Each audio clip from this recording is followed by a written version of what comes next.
Hello friends, welcome to my YouTube channel. ये story एक sleeping body की है और एक क्यूट सी एक्ट्रेस की है। कहानी की शुरुआत होती है एक एक्ट्रेस के साथ, जिसको कि हम देखते हैं वो बिल्डिंग के ऊपर चढ़ी होती है कूदने के लिए।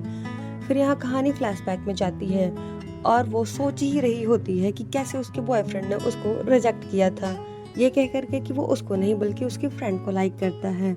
यहाँ कहानी अब फिर से प्रेजेंट में आती है और वो वॉचमैन से बता रही होती है सारी बातों को, और वो फिर से खड़ी होती है एक बार कूदने के लिए, लेकिन वो ये भी नहीं कर पाती है और वो जल्दी जल्दी सीढ़ियाँ उतरते हुए नीचे आती है और अपनी कार में जा बैठती है। वो अपनी कार में बैठती है और खुद से बातें करते हुए कहती है, अच्छा होता कि मैं मर जाती, मैं जी ही क्यों रही हूँ। इतना कह करके वो अपनी कार स्टार्ट करती है और चल देती है। रास्ते में हम देखते हैं कि एक ट्रक से उसकी बहुत ही भयानक एक्सीडेंट हो जाती है और यहाँ अब वो बहुत ही घायल हो चुकी होती है।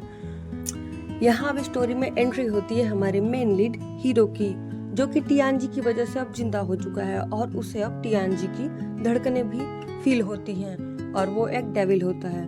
कहानी अब फिर से स्टार्ट होती है 1 महीने बाद से। यहाँ हम टियानजी को हॉस्पिटल में देखते हैं, जो कि अब बिल्कुल ठीक हो चुकी होती है, लेकिन वो घर नहीं जाना चाहती है क्योंकि वो जानती है कि जैसे ही वहाँ जाएगी वहाँ मीडिया और फोटोज वाले उसको घेर लेंगे और वो उसका आंसर नहीं करना चाहती थी कि उसके बॉयफ्रेंड ने उसको क्यों रिजेक्ट किया।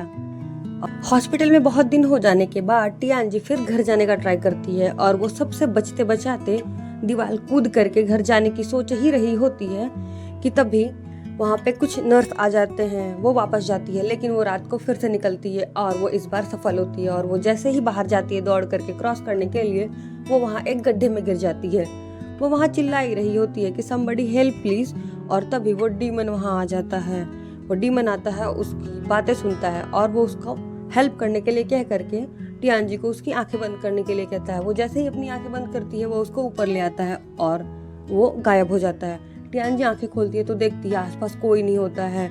वो मन में ही सोचती है क्या ये घोस्ट था या कोई आदमी था। वो डरती है और चिल्लाती है, फिर वहां से भाग जाती है। हो नेक्स्ट सीन हम देखते हैं अब वो इसके घर का होता है, जहाँ वो आराम से सोच रही होती है कि अब वो थोड़ी देर आराम करेगी, लेकिन वो जैसे ही अपने बिल्स और EMIs देखती है वो उठती है और तैयार होती है जल्दी से काम पे जाने के लिए।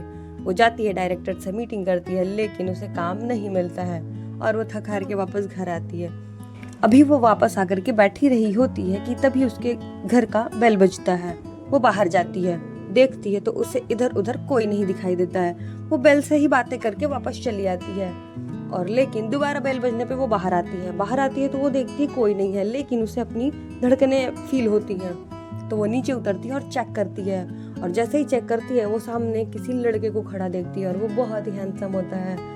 और तभी एक कार की फ्लैश उसके आंखों पे लगती है। फ्लैश आंखों पे लगने की वजह से टियानजी फिर सही से देख नहीं पाती है और उसके हटने पे वो जैसे ही देखती है वो लड़का वहां नहीं होता है, वो गायब हो चुका होता है। और हम देखते हैं कि वो उसका एक्स बॉयफ्रेंड होता है जो उस कार से आया होता है।